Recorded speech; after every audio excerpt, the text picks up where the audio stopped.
कोपर्डी गावात एक निरागस लेखबाळ गेली, कायमची गेली. माय भगिनींनो, आया बहिणींनो, भावांनो, बापांनो, आपली लेखबाळ गेलीच, आपली लेखबाळ गेलीच, पण ती गेली हरकत नाही. आरोपींना फाशीची शिक्षा झालीच पाहिजे. कोपर्डी कुप्रकरण घडलं, त्याच्या निषेधार्थ हा क्रांतीमुख मोर्चा आयोजित केलेला आहे. या कोपर्डी कुप्रकरणावर आपल्या परभणी जिल्ह्यातील निरागस लेखबाळीची एक लेखबाळ काय बोलते, भावना जरा जाणून घ्या, जाणीवपूर्वक लक्ष द्या, काळजीपूर्वक डोक्यात हे विचार घेऊन जा. एक बालिका परभणी जिल्ह्यातील आपल्या लेखबाळीबद्दल बोलते. लेखबाळ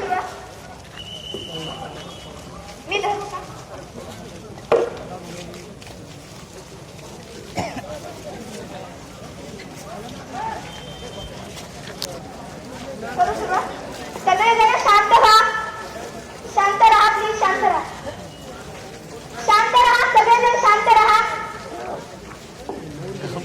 कृपया शांत राहा, कृपया शांत राहा, ही माझी नम्र विनंती आहे. शांत राहा, सगळेजण शांत राहा. मी आपल्या समाजाची भगिनी, मी आपल्याला आवाहन करते आहे, सगळेजण शांत व्हा, सगळेजण शांत व्हा.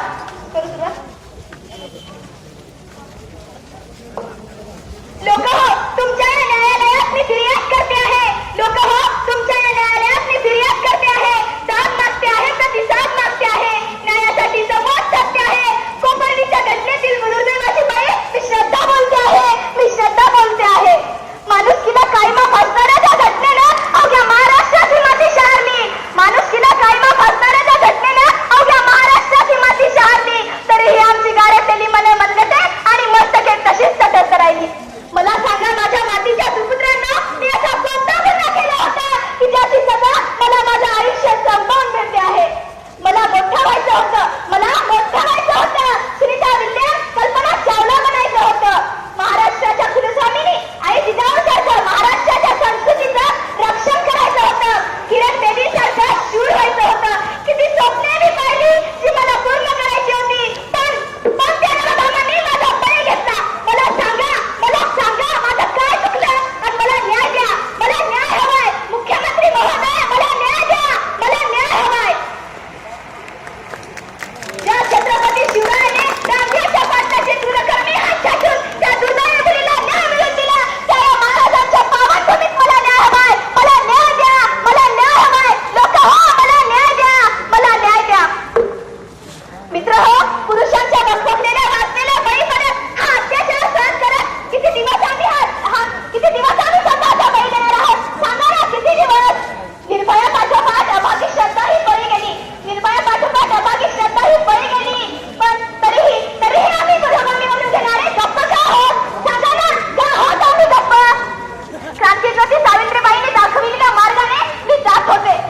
माझं वय होतं शिकण्याचं, जगण्याचं आणि स्वप्नाचे पंख लावून उडण्याचं. या वयात क्रूरतेने मला संपवणाऱ्या आणि माझ्या शरीराचे लटके सोडणाऱ्या त्या नराधमांना सरसकट फाशीची शिक्षा दिल्याशिवाय अत्याचारी प्रवृत्तीचा शेवट होणार नाही. नेहमी त्या स्त्रीने का करावा? सांगा ना, नेहमी त्या स्त्रीने का करावा? पुरुषी अत्याचाराला आळा बसणार कधी? सांगा ना लोक हो, मला न्याय मिळणार कधी? सांगा ना लोक हो, मला न्याय मिळणार कधी?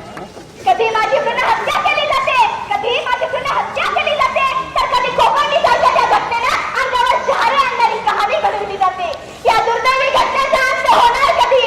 या दुर्दैवी घटनेचा अंत होणार कधी? सांगा ना लोक हो, मला न्याय मिळणार कधी? मला न्याय मिळणार कधी? मुख्यमंत्री महोदय, मला न्याय मिळणार कधी? कधी मिळणार मला न्याय? सांगा ना. सिर्फ हंगामा खड़ा करना मेरा मकसद नहीं, सिर्फ हंगामा खड़ा करना मेरा मकसद नहीं. मेरी कोशिश है, मेरी कोशिश है, तेरे दिल में न सही तो मेरे दिल में ही सही, तेरे दिल में न सही तो मेरे दिल में ही सही. हो कहीं पर भी आग, लेकिन आग जलनी चाहिए, लेकिन आग जलनी चाहिए. मातम करण्यापेक्षा मानसिकता बदला.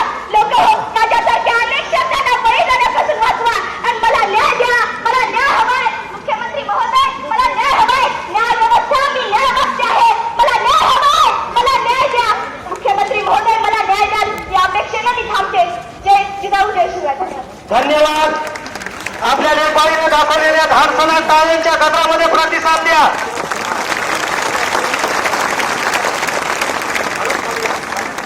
विनंती आहे त्या जागेवर उभे राहा. कोपर्डी प्रकरणातील आपल्या लेखबाईला आपल्याला श्रद्धांजली अर्पण करायची आहे. सगळ्यांना हात जोडून विनंती आहे त्या जागेवर उभे राहा. सावधान म्हटल्यानंतर श्रद्धांजलीला सुरुवात होईल. विश्राम म्हटल्यानंतर श्रद्धांजली अर्पण होईल.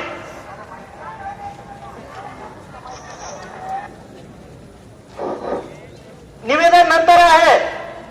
सगळ्यांना सूचना उभे राहा. सावधान म्हटलं की श्रद्धांजली सुरू, विश्राम म्हटलं की श्रद्धांजली पूर्ण होईल. ब्रेक सावधान.